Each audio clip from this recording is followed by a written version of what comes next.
Okay, I'm gonna stop sharing the screen.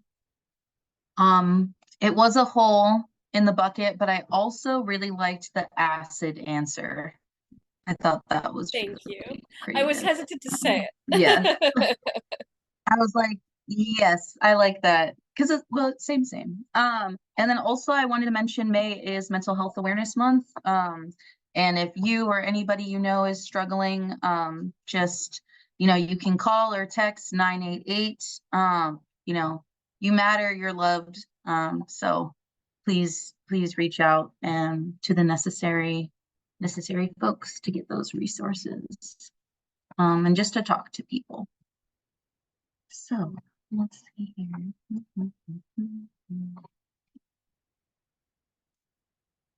So just gonna do introductions. So I'll go ahead and introduce myself. And while I do that, maybe we can put names, pronouns if you'd like, and the organization where you work at into the chat. My name is Charlie Voss. They, them pronouns. I work for Community Partners for Affordable Housing, or SEPA for short. I am the chair of HSSN. We are still looking for a co-chair, so if anybody wants to be my buddy, I promise I don't go on vacation very often, so at least not in the beginning of months. So let us know. Folks who want to introduce themselves.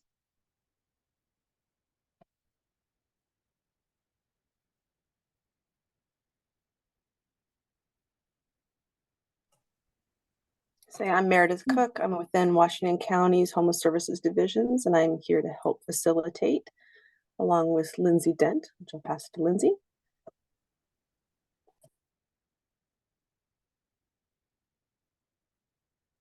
Oh, we can't hear you. Lindsay, I can't hear you. I'm having technical issues. Can you hear me now? Yes. Awesome. Okay. So hi, everyone. Good morning. My name is Lindsay Dent. I work with Homeless Services at Washington County and assist with meeting logistics, especially the new standing public comment item that Meredith put into the chat. So this has been added to our monthly agenda. We're limited to 2 individuals per meeting. If they would like to speak, please email me or message me directly in the chat by 8:45, no later than 8:45 this morning. Awesome. Cool. Well, we can get started.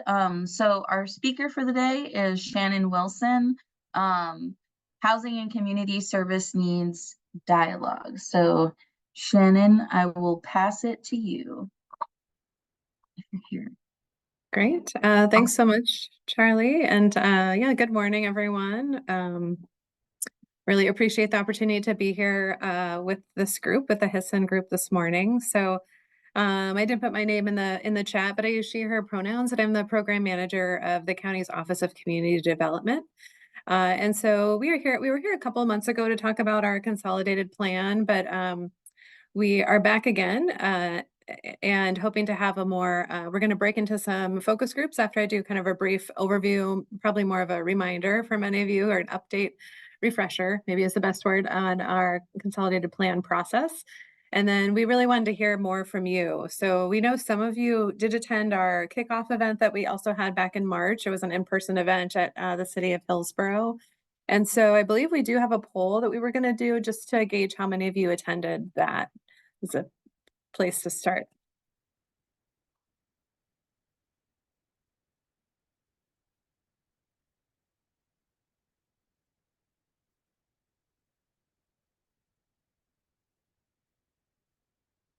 And then I think that will pop up with everyone's responses. Is that correct?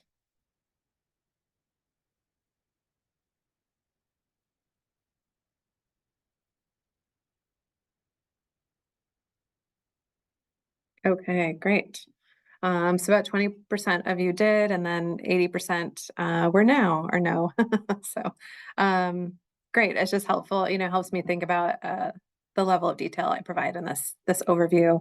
So I did want to start out too by recognizing the other staff, both from our office, and then this work is done in partnership. We are a consortium with the cities of Beaverton and the cities of Hillsborough. So just want to take a moment and recognize those staff. So yeah, if you guys don't mind turning your cameras on. So there's Lauren Kalo, so Housing and Community Development Specialist from our office, Eva Polly, and Kelvin Valdivinos, Maddie Bonkoski, so all Housing and Community Development Specialists in our office. Also Omar Martinez from the City of Hillsborough, and he looks like maybe Scarlett has joined as well. So from City of Hillsborough, and then Kathy Peoples from the City of Beaverton.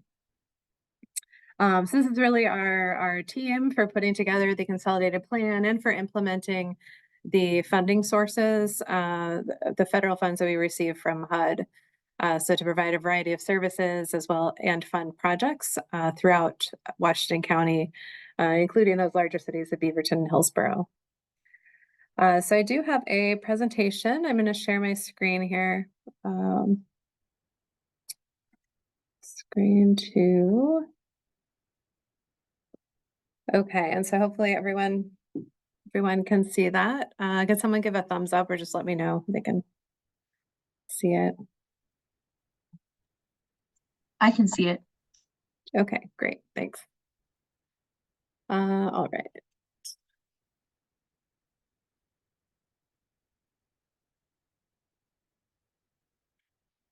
So as I was saying, this work is really a collaboration between our three entities, the county, Hillsborough, and Beaverton. And the consolidated plan that we are putting together and hoping to get your input on today is really a tool that we put together every 5 years to set goals and priority needs and goals primarily for how we will implement this funding throughout the county. And so those main funding sources are listed here on the slide. So the big one is the Community Development Block Grant. And that's the one where both Hillsborough and Beaverton receive their own allocation of funds. Then the Emergency Solutions Grant and the Home Investment Partnership Program. And so many of the organizations that you work with, or maybe even programs that you yourself manage or run, are funded by, in part, with these programs. And so the consolidated plan is that 5-year strategic plan, and we're at a little bit past the beginning of this process, but still in the community engagement phase. And so that's why we're really hoping to hear from all of you as experienced service providers about how we should best use this investment of federal funds that comes to our area. And so we anticipate that that's roughly $35 billion between our three jurisdictions, the county, Beaverton, and Hillsborough, over that 5-year period. So I also want to think about this funding within the context of other funding that's available for these same kind of services and activities, particularly the Metro Supportive Housing Services measure, since that's been an enormous source of funding, which has been amazing, for all of the homeless services, particularly that are done in the county. And so thinking about how these funds, they're definitely less, but how they can support and complement that local funding and continue to fund things over time. Like the CDBG program, for instance, is celebrating its 50th anniversary this year. So while these funds are smaller than the local funds that are currently available, they are consistent over many decades. And so thinking about how it can continue to support this work in the county.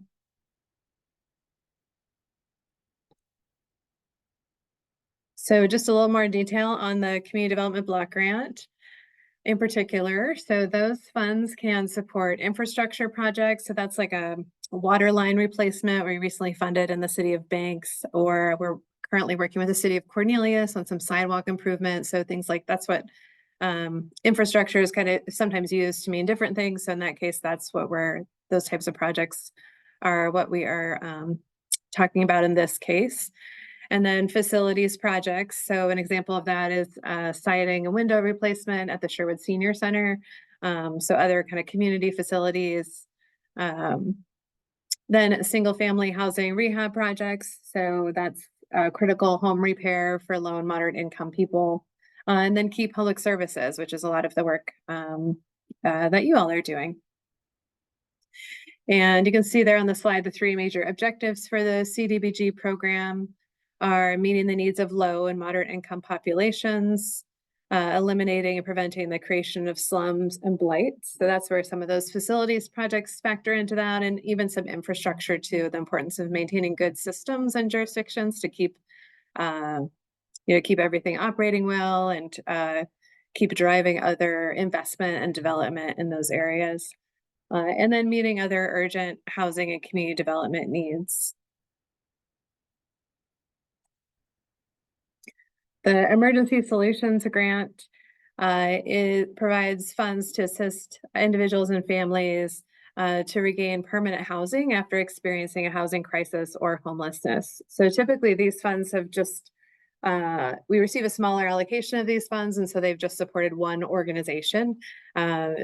Frequently that's been Community Action in the past, and currently it's Family Promise of Tualatin Valley. So these are more, they are for homeless services, but have been really targeted in that way to one organization, because there could be a lot of kind of setup and additional requirements since it is a federal source of funding, as well as match requirements. But the 4 program categories are there on your slide: homeless prevention, rapid rehousing, street outreach, and emergency shelter. And those are all of the things that can be funded with ESG. Currently, we're using it primarily for homeless prevention.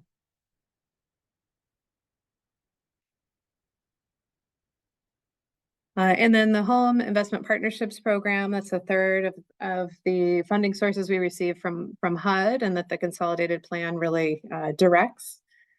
And so home is primarily used for the development and the production of regulated affordable housing in the county. So primarily that's rental housing, like apartment complexes. So we recently, one of the projects we recently funded that completed was the Tigard alongside senior housing project. So it's right next to the senior center in Tigard. So 2 projects under construction are Planbeck Gardens and Tualatin, and Dartmouth Crossing North in Tigard. So 2 affordable housing projects that are currently under construction that were funded in part with this home funding.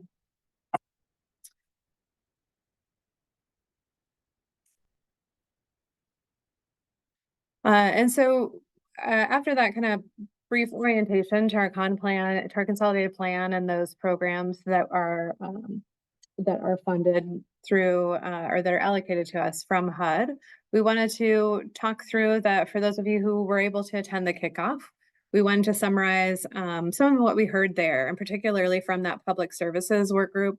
So at the consolidated plan kickoff event, we had kind of an overview. We had a series of speakers to help kind of set the stage and describe the current kind of status of Washington County with regard to community services and facilities. And then we went into different work groups to get input and feedback from community members and service providers. And so public services was one of the 3 groups. It was by far the largest one. We also had one around infrastructure and facilities, and then one focused on housing.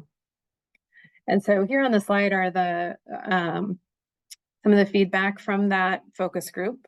And we focused that in terms of what we were asking for feedback on. It was a SWOT analysis of strengths, weaknesses, opportunities, and the challenges or threats.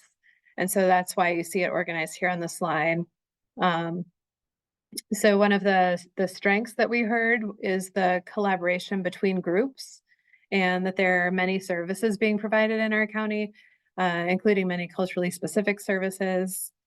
Some of the weaknesses included long wait times for people, potential clients, community members to be able to access services, high caseloads. And then I think we just wanted to end with opportunities. That's why I put the threats next. But so some of the challenges and threats are NIMBY, so not in my backyard. So other community members that are not wanting particular services or maybe facilities in their neighborhood. And then a large need with decreasing funding. So I know the Metro Supportive Housing Services measure that I mentioned, those local funds, they do have a current sunset. And so I would imagine that is that's likely the challenge that was that's reflected here. And then in terms of opportunities, trauma-informed practices, so a shift towards being more trauma informed, which potentially better serves community members. And then the use of qualitative data to measure success, which was a really interesting one, because I know there's a lot of data points you can get through HMIS and using that coordinated access point and coordinating all of that data, but also the value of the qualitative data, the storytelling, and being able to talk about the trajectory of a particular individual or family that maybe you've been serving.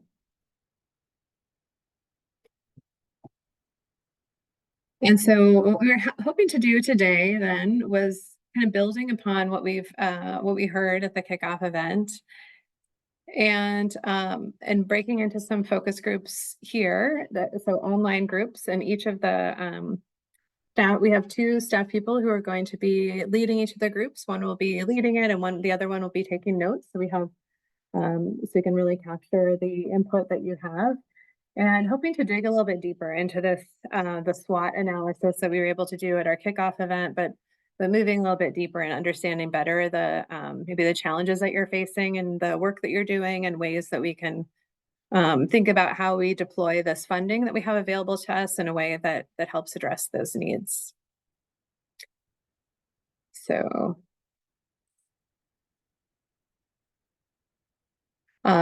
and here's the breakout room poll just popped up, so you can select one of those areas. I do also want to open it up to Eva if there are any logistics that you want to talk through, Eva, that I did not mention.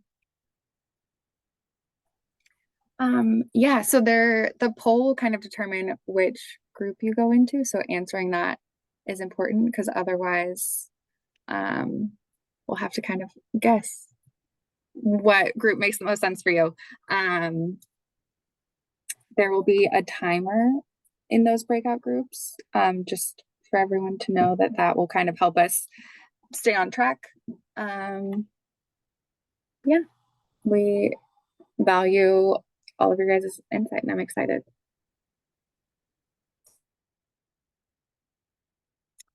And so here are the priority needs from our last consolidated plan cycle. So that was from 2020 to 2024. It's just so you can see those. I lost my mouse. And then these are the discussion questions that we will be talking through with you in each of these breakout rooms. And so we'll provide these once we get into the breakout rooms as well. So I'm sorry, can you put the poll back up again? Is that possible?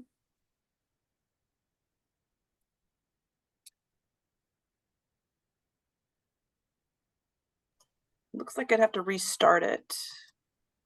Do we relaunch it? Because I was listening to Eva and I didn't click on my disability workshop one. Okay, I will relaunch the poll. Thanks, Meredith. Yeah, there we go. Thanks. Appreciate it. Leave it up for a couple minutes here for everybody to choose.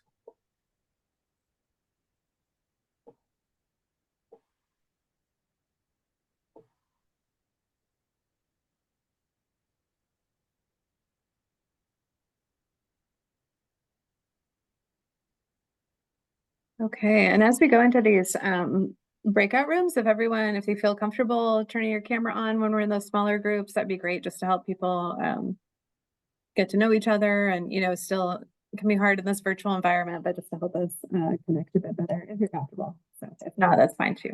Thank you. All right, that looks like where we are. Are we all ready to move to the breakout groups? I think so.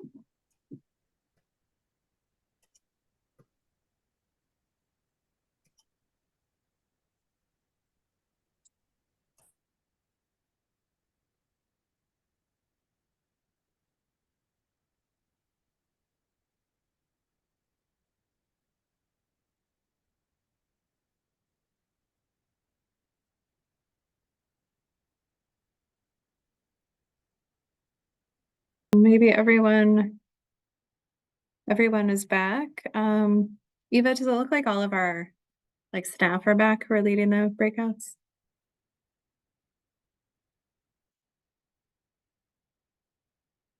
Sorry, I was muted. Yes. I Okay, think we're good. looking good. And I did just to kind of, I do have a couple other slides, but I think it was really just to focus on the learnings. And so I think if there are, we went into these breakout groups, and then we were hoping if people were felt comfortable to share during this large group, or definitely any of the other group facilitators too wanted to share any key takeaways with the full group. We have a little bit of time for that.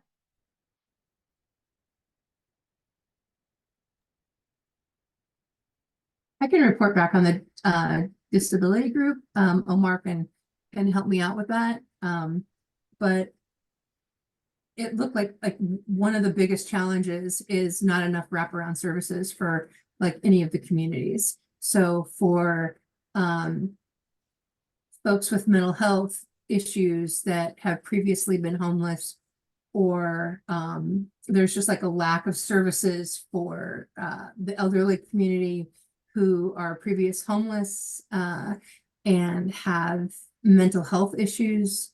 There's a lack of retention and partnerships between agencies. It was we had all the questions, but the conversation was very organic, and we didn't sort of like stay in topics, but we discussed the whole, like the broader scope of all of the questions together. And so that's kind of how it came out. Weren't really sticking to questions 1 through 4. It all came out just in, organic talk.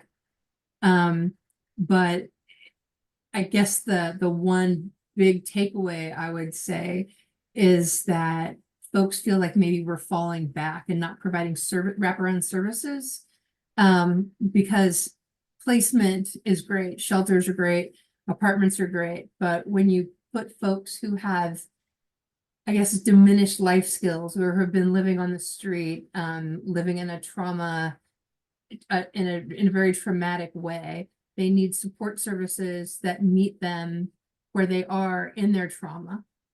Otherwise, it all falls apart right after you house folks. So wraparound services and providing those services is very important. And it's just not being done. And agencies aren't working together collectively to assist folks with that. Omar, do you have anything? No, thank you, Kathy, for that. One final question that we discussed at the very, very end, that was not part of our series of questions, was whether or not the organizations that were in our group felt that we were moving forward or making a dent in the work that they do. And it seemed like we weren't, that we might be taking a step back, despite of the increased funding that we may be seeing. So that would be something to consider, is how do we stop that backwards movement and try to push everything forward to providing better services with the funds that are being available from different sources, different funding sources. But thank you, everyone that participated. It was a really good talk. It was very robust, and we really appreciate your time. It's how we get to know these things. Yeah, thanks so much, Kathy and Omar, for sharing.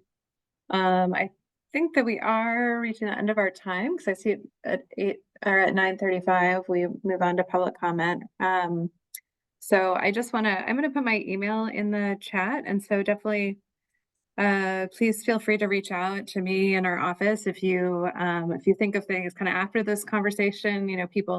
Sometimes a lot of things come to mind right away, and other times you need some time to process, and then then after the meeting, think of something that you wanted to share. So please feel free to reach out and share that, or if you want to connect on anything, definitely really eager to do that. And so just very briefly, in terms of kind of what we do with all this great information that you've shared with us. So that really goes back, and we're working with a consultant to put together a consolidated plan. So we provide all of this information to them and work with them to help develop and refine our plan. And so hopefully we'll have an opportunity later as we get in this process and have some developed priority needs and goals that we can share with you for your feedback and ideas that it does reflect, and help address some of these challenges that you've raised today. We do also have 2 surveys that are currently out and available for people to complete. So one is a community member survey, and then the other one is more geared towards providers and more around like the mechanics of our funding, about how that works for you or for your organization. So we encourage you to complete both of those, and maybe Eva, we could put those links in the chat. But yeah, we don't want to overstep our time. So just want to thank you so much for your participation in each of the groups and for sharing. We really appreciate your time. Thank you. Awesome. Thank you, everybody. So we're just going to move into the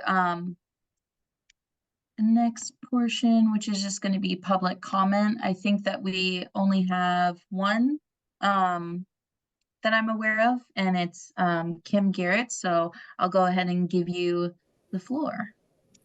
All right, thank you so much, Charlie. So the Veterans and Family Center in Beaverton had set up a grand opening and ribbon cutting for May 16th. And on Monday, we had an incident that happened that kind of pushed us back a little bit on that. So we've got a little bit of facilities maintenance to take care of. So we are canceling that, but we're basically postponing it till later because there have been a lot of changes around here. We had, I guess, and Gary, you were witness to all of this, but we had rooms where where veterans had to have roommates. And sometimes that works out, sometimes it doesn't. And so now we have individual rooms. We also have family rooms. We have for like a veteran and their spouse, and then family rooms for a veteran and spouse and children, and or a veteran and children. So I just wanted to put that out there. And I can't remember who took over Vera. I think it was Lindsay. And so, yeah, I'm not quite sure what the email address is to reach her, but I'd like to send the invitation once we get that rescheduled. Or could I send that to you, Charlie? You can send it to me, and we'll get it over. I think either me or Lindsay. Yeah. Oh, here we go. Almost. Yeah. You can send it over to Lindsay in the email that or the chat she just sent. All right. Yeah, I'll put that in there. All right. Thank you guys so much. Awesome. We have a few more minutes. Anybody else have a public comment that they'd like to make? Yes, Shayla, go ahead. So I just wanted to talk for a minute. I talked a little bit about this in our breakout groups, but there are a lot of concerns from people in the homeless community. I'm currently homeless myself. I live at the Pods by Winco, and I kind of act as like a liaison. I do it freely. It's something that I do in my spare time. And there's a lot of concerns amongst the homeless community who is currently experiencing it. And we don't have the same accessibility as other people do. There's like people who don't have phones. There's people who don't even know these meetings exist. I have actually talked to some service people who are supposed to provide services to us. A number of concerns there. One, I have actually mentioned HSSN to some of the people that work for like Open Door, Project Homeless Connect, about like some of the notices that we get about trainings.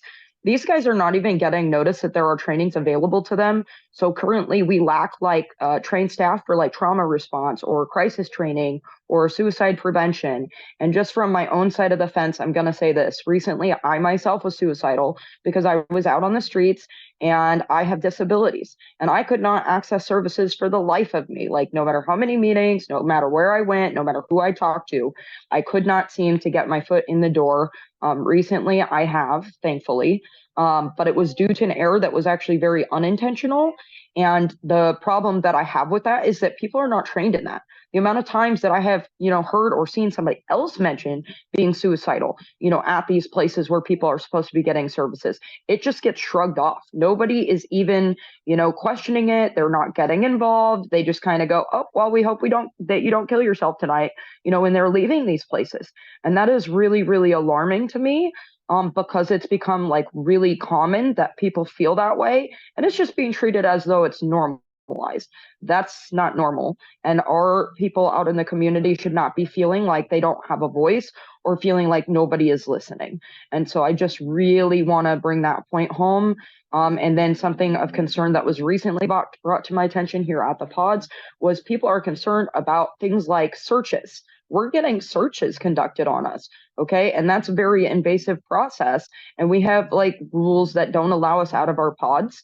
So that is something that is, really kind of messing with people's heads and doesn't really make them want to participate in this system, if that makes sense. So there's a lot of things that I think could definitely be, paid attention to here as far as accessibility goes to both staff and to clients, because some of these guys actually want the training, which helps us, the clients, to be able to engage and build that trust so that we are willing to receive services. Yeah, thank you so much for your insight and wisdom, for, stepping in and being that voice. It's super important. And I definitely look forward to you and Shannon connecting, and hopefully we can hear follow up or some kind of something about, what you talk about, and maybe some action steps that the individual organizations or Washington County as a whole can definitely take to address those very important and life or death sort of situations. So thank you so much for being vulnerable and coming here today and sharing that with us.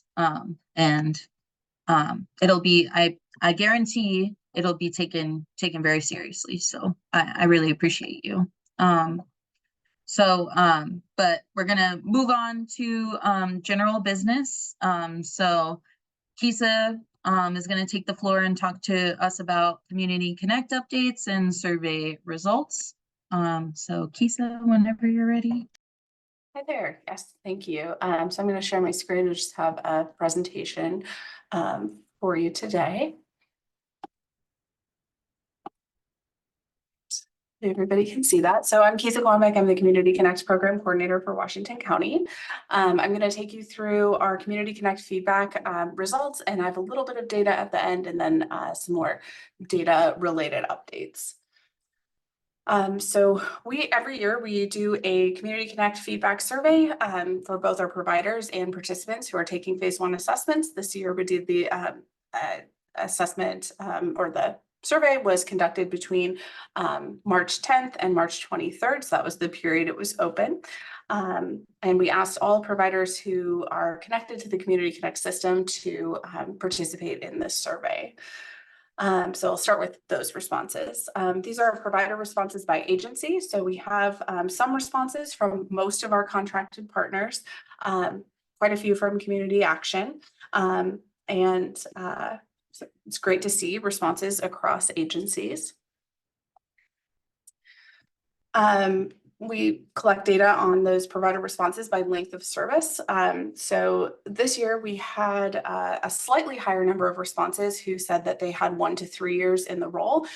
Last year we had a large number who were saying they were in their position for 1 year or less. So hoping that's indicating we're getting some longevity in these positions, people with staying in their roles and getting a little bit more experience. This is the provider response by race. One person may have identified in multiple groups. This year, there were slightly more diversity in responses. A slightly larger group declining to answer, but more people who were identifying as other than white. So excited that we're getting a little bit more diversity in those responses. One thing that I am excited about is that the percentage of folks reporting that, providers reporting that we have good interagency communication increased. Last year, we had 49% agree or strongly agree that we had good interagency communication. And this year that's increased to 71%. So we're happy to see that has increased. We added this question this year to learn a little bit more of frequency of HMIS use. That's our homeless management information system. That's the system where we enter data for all of our Community Connect related intake data and all of our program housing and shelter program data. So most folks are using HMIS every day. About half our folks are using it about half the days, or sorry, 19% are using about half the days per week. And we are seeing this in the system that most users are signing in at least every couple of days. Provider responses around the accuracy of phase 1 assessments, and phase 1 assessments is our intake assessment to our Community Connect coordinated entry system. You'll see that on the left there are the results from 2023, and on the right results from 2024. We had a very small increase in the percent of respondents who agreed or strongly agreed that their phase 1 assessments were complete and accurate. So we definitely have some more work to do around increasing that data entry accuracy and the accuracy of how people are answering, asking the questions to get the most accurate answer possible.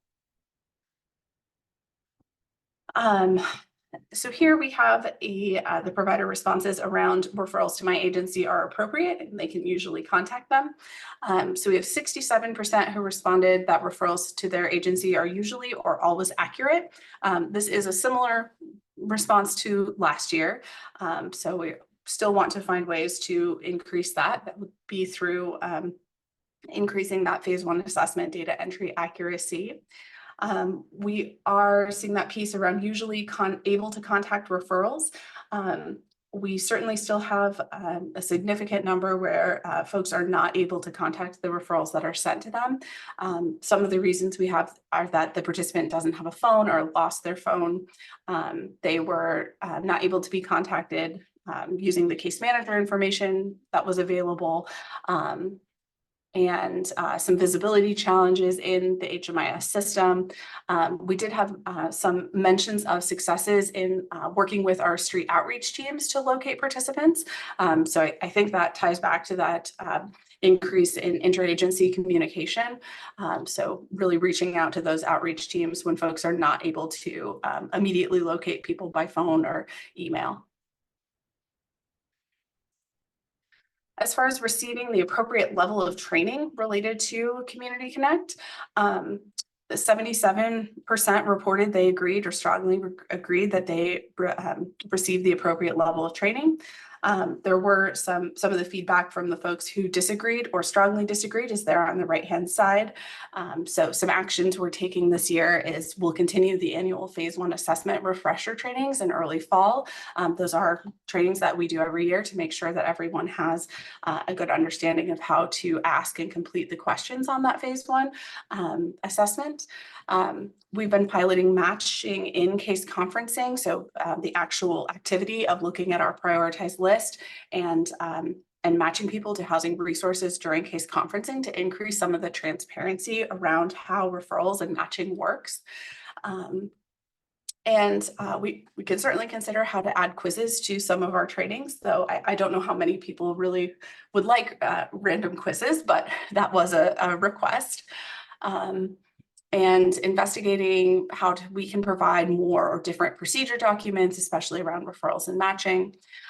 One thing we also implemented in this fiscal year is many of our agencies have a quality assurance position now. So they have a staff person who is dedicated to supporting the HMIS data entry, supporting correcting data entry errors at many of our organizations that we contract with.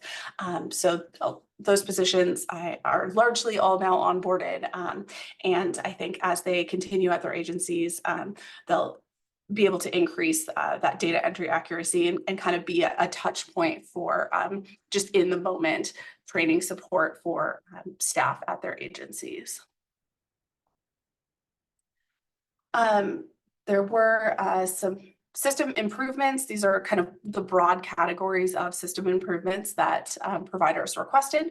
So more transparency in matching and prioritization process, more communication regarding available resources and where participants are at in the system. As I mentioned, we've just started piloting what match and case conferencing can look like. So I'm hoping that really does increase transparency and communication in both of these areas. And more accurate data entry for participant contact information, phase 1 assessment information, and case manager information.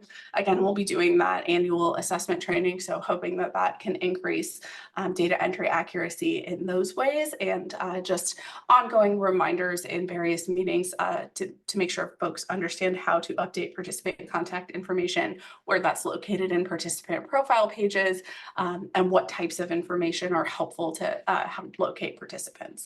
And then we're always evaluating how we can make training more accessible for folks, whether it's in person, Zoom, recordings, and making sure that we're offering those things in a variety of ways.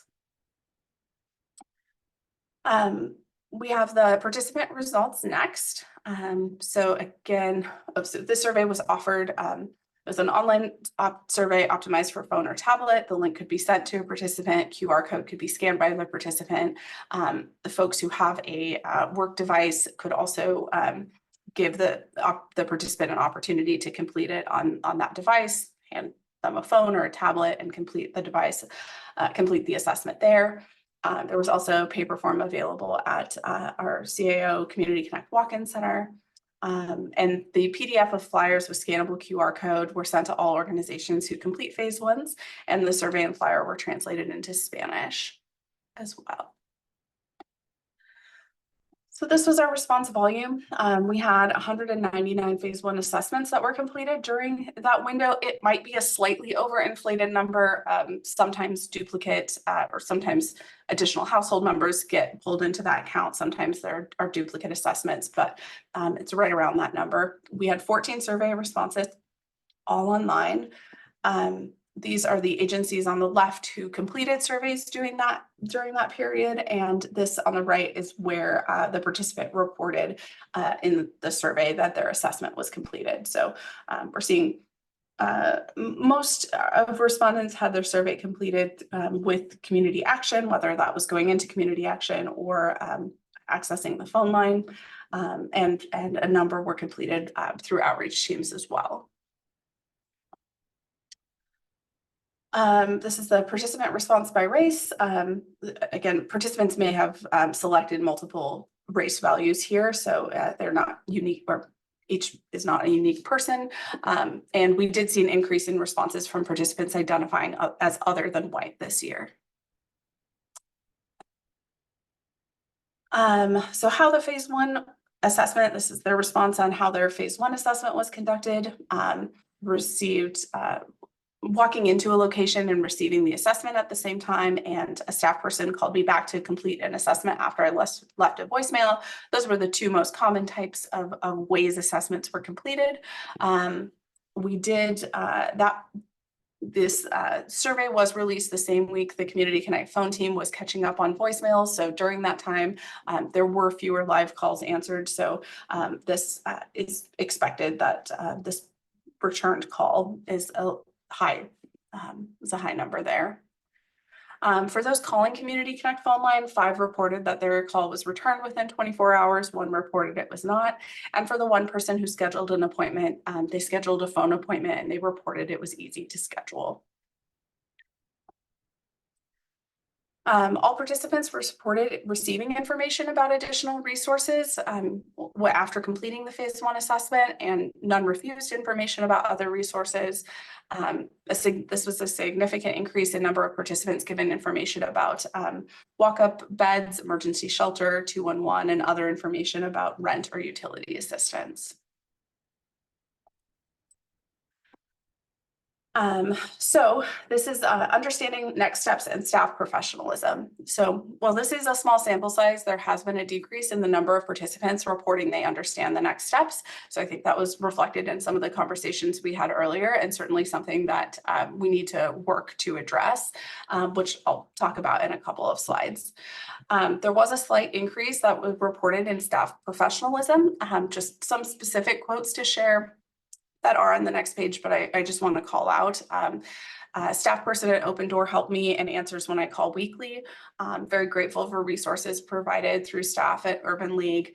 And then staff person on the Community Connect phone line was courteous, attentive, empathetic, and professional. So thank you for those staff people at those organizations for supporting our community and offering folks a chance to complete the survey.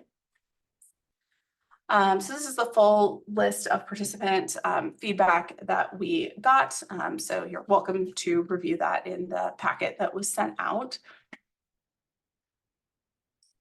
These are the requested or the participants' responses around system improvements. So a lot of these are related to increased need for accurate communication. So some of the things we're thinking about is a Community Connect FAQ sheet for participants and providers to really make sure that accurate information is being communicated to the participant around what next steps look like and what really what those next steps look like. Making sure when we do our annual phase 1 assessment training that we're really highlighting work on expectation setting with participants and talking about next steps. So including that in that annual training and, obviously continuing to expand services where possible. The last slide I have here is our household housing placements and homelessness prevention placements in the fiscal year 23-24 to date. So these blue columns are newly placed during this period, this fiscal year, and the tan color is folks who have retained housing. So we've got about 1,600 folks who have been newly placed with eviction prevention and homelessness prevention funds. 299 folks housed through permanent and other permanent housing resources such as HCMS, and 222 folks placed in housing through rapid rehousing. So this year, that's just over 2,100 new housing placements and 1,900 folks who have retained housing. We have additional HIC count information. So that's the housing inventory count, and then our point in time count data that's being analyzed now. We'll publish that I believe later in the summer, and that will be communicated out to the HSSN listserv, as well as our annual report coming out probably in later summer that will be published and sent out to the listserv.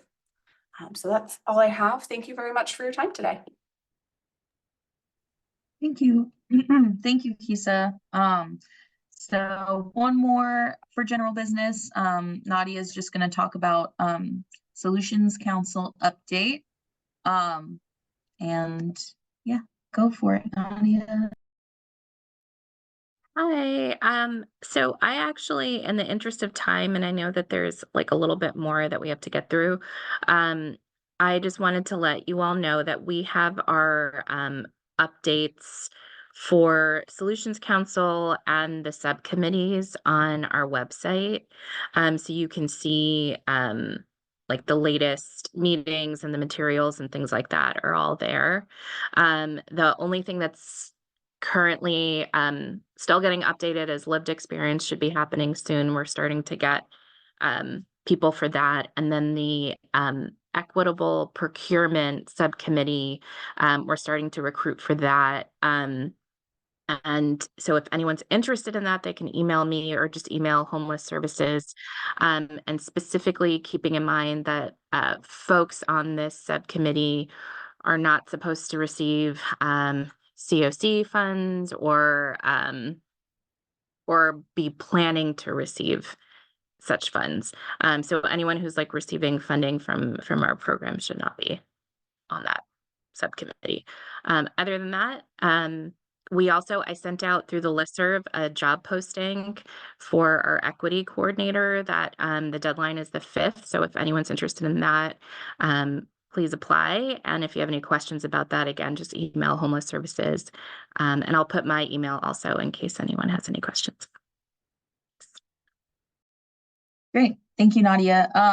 So last 2 minutes, any announcements from anybody? Pardon me, Charlie, I think we have one vote we need to make happen. Is it all right if I jump? Okay, yes. Sorry. Okay, no worries. It's been a long meeting, and hey, folks, I've been in and out. I'm sorry to have missed a great conversation. My name is Nicole Sting with Washington County. As many of you know, the Solutions Council is part of our One Governance approach and serves as the COC board. And in getting ready to submit our application to HUD for the COC grants, we realized, we had a number of votes happen, but we didn't confirm the vote that the Solutions Council is the Continuum of Care board. So we're going to have a survey that launches to confirm that this is the case. You can abstain if you don't feel comfortable, but the HSSN has approved the bylaws and other materials for the Solutions Advisory Council, and we just didn't get the step of confirming this as a vote that is needed for the application to improve our chances of bringing down federal dollars here in Washington County. So that vote is launched, and we're hoping to close that out in the next 1 minute to make sure we can apply to HUD and be in good standing for our COC grants.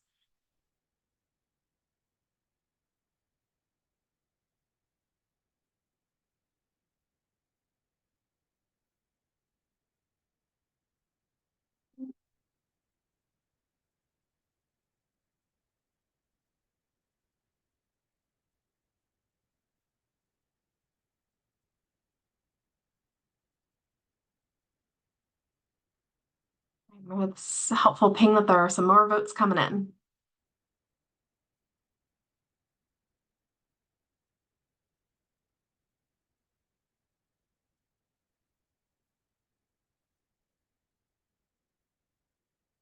Closing the poll in 3, 2, 1.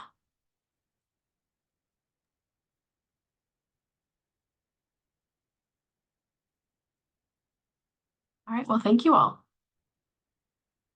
Thanks, Charlie, for letting me in. Yeah, of course.